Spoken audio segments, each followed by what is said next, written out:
घालायचे, मंदिरांचा जीर्णोद्धार करायचे, तसेच मशिदींचा, गुरुद्वारांचा पण जीर्णोद्धार करायचे. राणे साहेब, खरं आहे, पण तुम्ही मला काहीही म्हणा, अहिल्या म्हणा की अहिल्यादेवी म्हणा, नाहीतर पुण्यश्लोक अहिल्यादेवी होळकर म्हणा.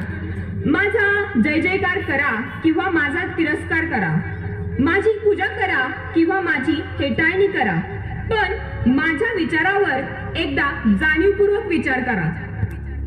तुम्हा सगळ्यांना माझे विचार पटतील, अगदी माझा तिरस्कार करणारालाही सुद्धा. 250-300 वर्षापूर्वी मी सांगितलेल्या विचारांची गरज पुन्हा आज तुम्हाला सर्वांना आहे, पण तुम्ही मला एका विशिष्ट जातीमध्ये बांधून ठेवला आहे.